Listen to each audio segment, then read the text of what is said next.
Shalom évangéliste. Shalom Madame Neve. Vous voyez qu'on s'est présenté. Je suis évangéliste Jean-Jacques André Bouriaba, artiste et musicien. Surtout, je m'attelle sur le changement de mentalité. Père de deux filles, deux jolies filles. Voilà. Est-ce que chrétien a occupé le changement de mentalité parce qu'on est comme il est un peu plus politique? Comment vous définissez ça? Maman, changement de mentalité, c'est pour que nous ayons un corps incorruptible. Nous allons répondre facilement que changement de mentalité, les politiciens, les politiciens vont comprendre que changement de mentalité, c'est un domaine. Et ça domaine, il y a politique, maman. Parce que la mentalité, c'est dans l'esprit. Or, politicien change l'esprit. Il n'y a que le Saint-Esprit qui peut changer.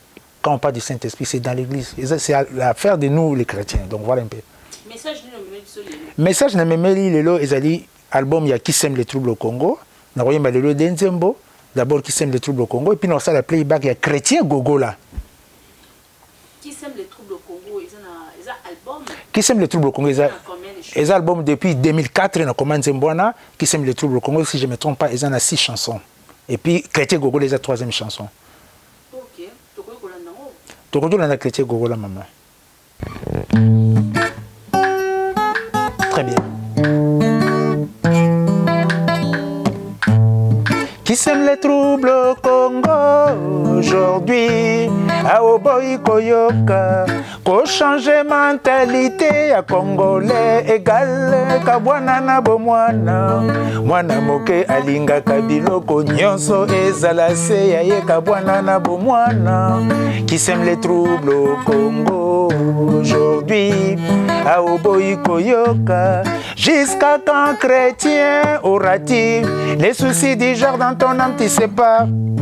Entre sublime et ridicule, il n'y a qu'un pas pour faire asseoir un vrai tas de droits, tu continues à rêver. Jusqu'à quand chrétien aura-t-il les soucis du genre dans ton âme, tu sais pas? Entre sublime et ridicule, il n'y a qu'un pas pour faire asseoir un vrai tas de droits, pourquoi tu continues à rêver? Renouvelle ton intelligence en Jésus, bien-aimé, cesse de rêver. Aussi longtemps que l'héritier est enfant, il ne diffère à rien d'un esclave. Renouvelle ton intelligence en Jésus, bien-aimé, cesse de rêver. Aussi longtemps que l'héritier est enfant, il ne diffère à rien d'un esclave. Qui sème les troubles au Congo aujourd'hui? Aoboy Koyoka, ko changer mentalité ya Congolais égal kabwana na bomwana. Mwana moke alinga kabiloko nyonso ezala se ya ye kabwana na bomwana. Qui sème les troubles au Congo aujourd'hui? Aoboy Koyoka, jusqu'à quand chrétien aura-t-il les soucis du genre dans ton âme, tu sais pas? Entre sublime et ridicule, il n'y a qu'un pas pour faire asseoir un vrai tas de droits, tu continues à rêver. Jusqu'à quand chrétien aura-t-il les soucis du genre dans ton âme, tu sais pas? Entre sublime et ridicule, il n'y a qu'un pas pour faire asseoir un vrai tas de droits, pourquoi tu continues à rêver? Renouvelle ton intelligence en Jésus, bien-aimé, cesse de rêver. Aussi longtemps que l'héritier est enfant, il ne diffère à rien d'un esclave. Renouvelle ton intelligence en Jésus, bien-aimé, cesse de rêver. Aussi longtemps que l'héritier est enfant, il ne diffère à rien d'un esclave. Merci beaucoup. Merci beaucoup, Papa Bouriaba. Pourquoi le choix de ce thème qui sème les troubles au Congo? Le choix de ce thème est simple, maman. C'est simple. Dans le cadre, je crois que les monsieur bilingues, dans les soucis de ma nation, l'Éternel m'a révélé que tu plais pourquoi? Ce qui combat votre pays, c'est la corruption. Et quel est ce politicien qui est à la hauteur de chasser cet esprit-là? Il n'y a que vous, les chrétiens. Non, la corruption, je parle de la corruption comme un esprit. à la lumière de la parole de Dieu, Romains 8, vous lisez la Bible, vous allez réaliser que Jésus qui s'est parti à la croix pour que nous ayons un corps incorruptible, maman. La corruption est ça, bon soto. Oui, bien sûr, il peut arrêter quelqu'un, Moutaïbi, 1 million, 2 millions de dollars, à Tchèna, Kacho, oui, 10 ans, 4 ans. Après, il va sortir, il va voler, il va continuer à voler parce que c'est un esprit. C'est un esprit. Donc la corruption, c'est un esprit. Et moi, je crois humblement, IGF n'est pas à la hauteur de chasser cet esprit-là. Il va faire ce qu'il a étudié. Alingue dit que je salue de passage notre inspecteur. Il va faire ce qu'il peut faire et arrêter des personnes. Mais quand les gens vont sortir, ils vont continuer parce que c'est un esprit. Moi, je crois humblement que la corruption, à la lumière de la parole de Dieu, Romains 8, c'est un esprit que nous, les chrétiens, sommes censés à chasser cet esprit afin que notre pays se développe comme le veut Maître Tembele 98. Comment les combattre? Comment combattre? Mais c'est simple comme question, maman. C'est de la même façon que nous combattons la pauvreté, le mari de nuit, femme de nuit. C'est un esprit. C'est de la même manière. C'est un esprit. Pendant le... Moi, je crois humblement notre pays n'a plus besoin pour l'instant de la prière du genre que nous avons fait ça, nous avons battu là, non. Comme nous avons gogo. So, gogo. Ce qui est omoni et gogo, et ça, on s'appelle tout le bis, tout bengana. Bengana esprit à Madé Swabana na Kacha Congo. Au nom de Jésus, sur ma boque. Na comment na Yesu Christ, Madé Swabana, oh, nous sommes quoi ça, des doigts na ye, na caisse ya 5 millions de Congolais. Akuta na yo, Nzambo, Boya Masumu, Nzambe ya Congo. Ici, au Congo, nous détruisons la mauvaise semence. N'est-ce pas, Boman kone ben de l'okolo. On connaît ben, donc une mauvaise semence. Nous détruisons ça ici. Kone be, je vais vous rappeler, allez moulota yemba. C'est la corruption. Oh, il vendit vraiment. Oh, Congo se tourne élection, conflit, dialogue. Élection, conflit, dialogue. Et puis dans les élections, conflit, dialogue, et ça place Congo et Belé. Et puis Ezali place corruption et vendi. Il y a un élection, conflit, dialogue. Élection, conflit, dialogue. Pas moyen de décoller parce que la corruption. La corruption est là, il y a opérateur économique. On va développer un cannabis, industrie. Maman, comment on a posté il y a 500 personnes, nous allons enregistrer 23 000 candidats pour 500 personnes, maman. Quel est le message? Le message est simple. Le message est simple. Parmi les 23 000 enregistrés, donc 21. Moi, j'estime humblement, 21, ce sont des opérateurs économiques. Oh, l'ingité, industrie, on peut se développer, mais l'ingité va s'enrichir, Congolais. Tout le monde maintenant veut devenir politicien.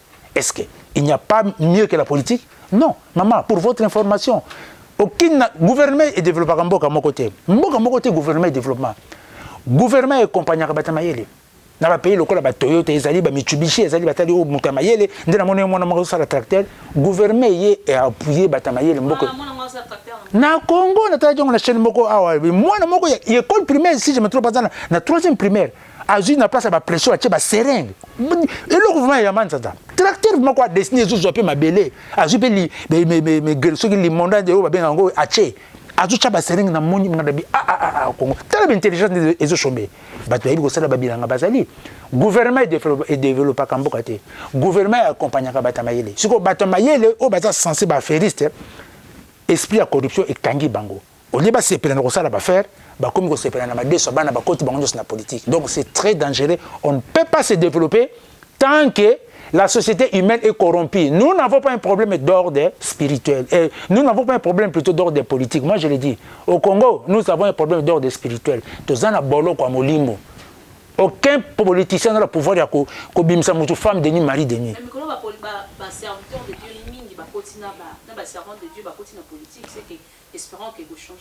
Oui, les serviteurs qui sont dans la politique, je les encourage. Mais le vrai problème, c'est quoi, maman? Quand dans la politique, c'est les problèmes.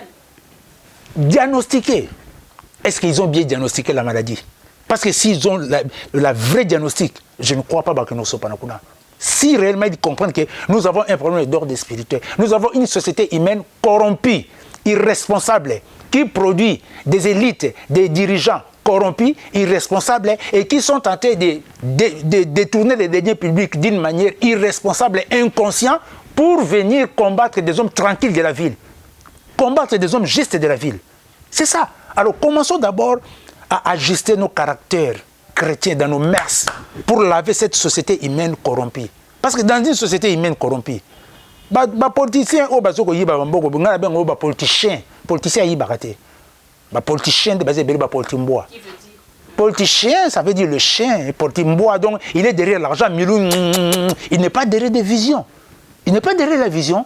Il y a un côté mbongezo qui n'a zolanda. Azolanda visioté. C'est ce que moi j'appelle les politiciens. Or un politicien, lui il voit là où on lutte pour la conscience collective qui assure le bien-être de chacun et de tous, tout en acceptant des sacrifices collectifs. Un politicien, c'est quelqu'un qui a le projet de la société. Il a une vision pour la société. C'est un serviteur. Comme quand on grandissait à l'ère de notre papa Mobutu disait servir et non se servir. C'est ça un politicien. Un politicien sert. Il n'est pas pour se servir. Mais bien sûr, alors bien beaucoup de les peuples d'abord, maman. Pas de comprendre les peuples d'abord dans ma baie. Oh, les peuples d'abord, les peuples. Mais les peuples d'abord, ça y est. Il faut changer de mentalité. Les peuples d'abord doivent prendre les devants. Les peuples d'abord, maman, les hommes qui mettent Tembele 98 dans mon amba, ils comprendre que non, et gogo, il faut que nous mettons dans les urnes. Il a compris que c'est les peuples d'abord qui doivent frapper fort. C'est nous qui devons laver d'abord la société humaine. Transformer en maman. Mouyibi soka yibi mbongo na ye. Akoya na butu, Marie-Jeanne koko Marie-Jeanne fungola ndako. So yi Marie-Jeanne fungoli ndako.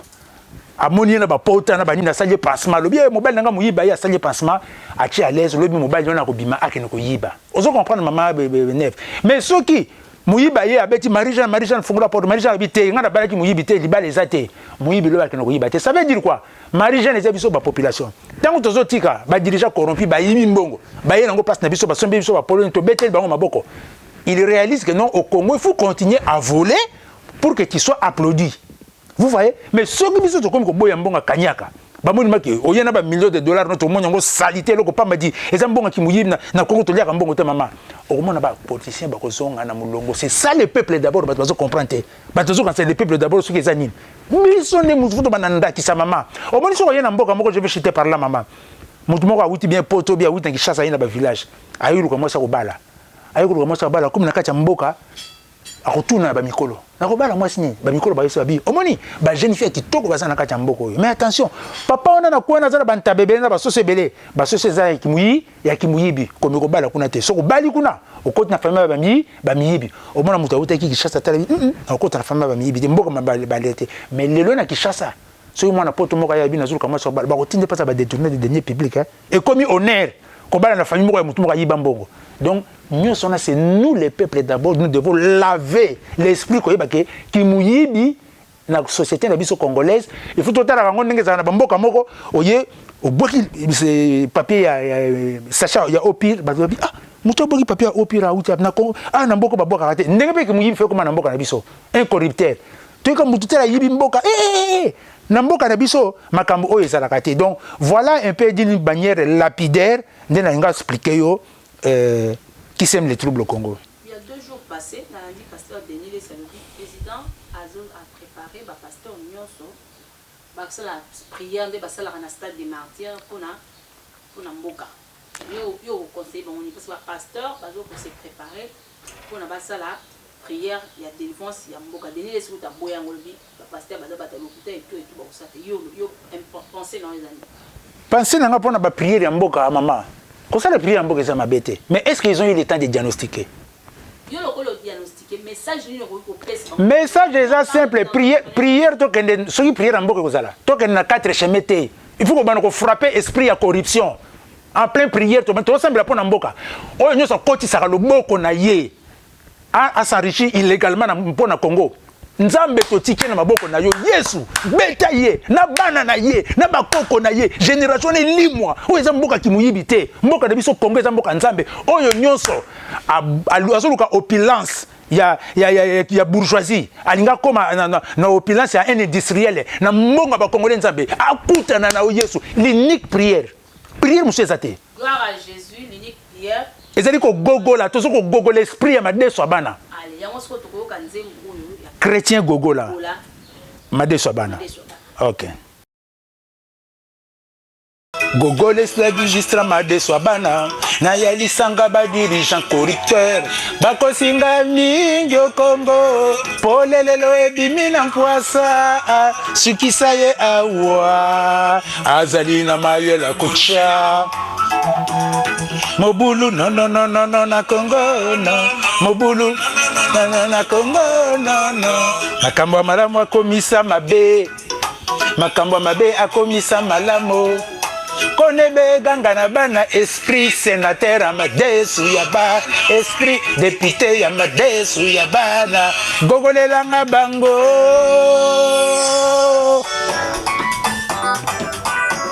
Congo oyo mboka ya Nzambe Congo oyo mboka ya Nzambe tozozika kasi moto ezate tozonyo kwa mau kajabolo kwa molimo kakapo etonda bomengo nyo kwa masebo tope kakapo yozanga basosoli yango tozonyo kwa masebo yekino wapio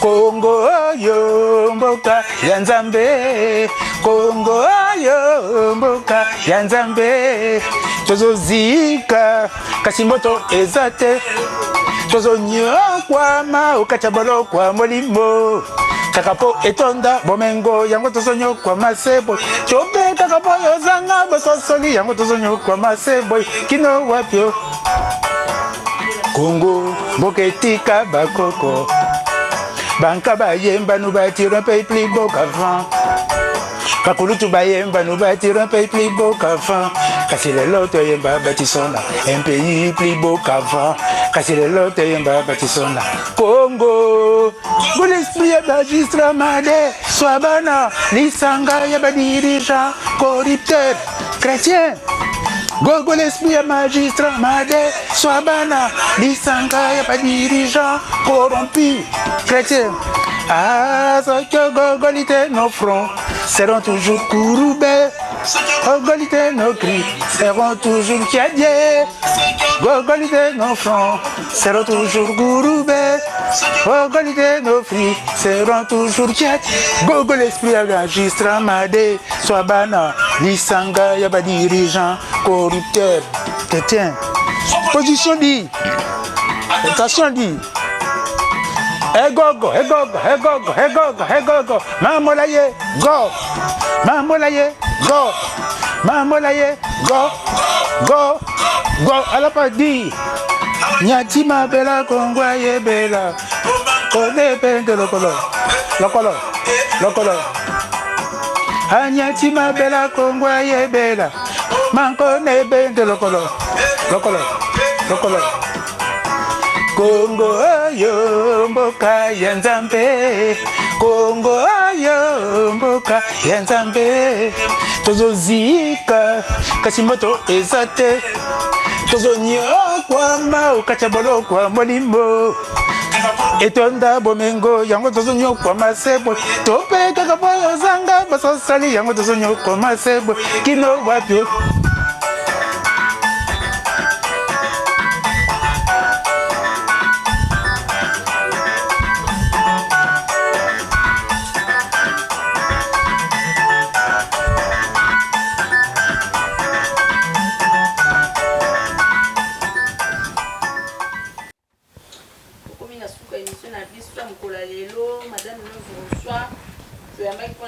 Monsieur le serviteur de Dieu, l'évangéliste Jean-Jacques André. Maman, on reconnaît l'arbre par son fruit. Alors, pour que Google l'exemple commence par le numéro 20, Moukwa Tombolo, Fachi Béton, Moutozam Boka Bonjela Yesu, et puis Alobi, lutte contre la corruption, et ça, cheval de bataille. Vision, il est déjà dans les bons, dans la logique, il y a tellement de Madé Sobana, donc, voter batu oyo bazana lutte contre la corruption o bazoko soutenir une vision ya lutte contre la corruption ya on de développer mboka na mboka lokola na mo amba mama kecha alobi na mo amba maître Tembele alobi numéro 98 maître Tembele Pierre alobi egogo dans les urnes to banako frapper bango nanu dans les urnes to sanctionner bango po bakolana bango soutenir ba parlement kuna egogo mama kecha mosali ya Nzambe alobi na kati ya mo amba limité lemba ngaba kisenso numéro ezakaka ya mama kecha olangi 323 na numéro 98 ya maître Tembele bato balingi egogo na kati ya mo amba soto kiti su côté chango mama bato bazona la vision ya mukwa tombolo ya ko egogo ko frapper dans les urnes. Ah, ceux qui ont gogolité nos fronts seront toujours courbés avec les yeux pour plaire. Yes, ouais, Sodana Est à Congo, les fronts toujours courbés avec les yeux pour plaire. Fachi béton, Fachi, étudiant, prof, enseignant, les fronts toujours courbés avec les yeux pour plaire. Yes, ouais, chauffeur taxi, ouais, receveur. Bongo l'esprit a député, madé, Swabana, dans les îles, votez numéro 98, numéro 20, Mokwa Tombolo, 98 na mo amba, Mama Kecha, votez.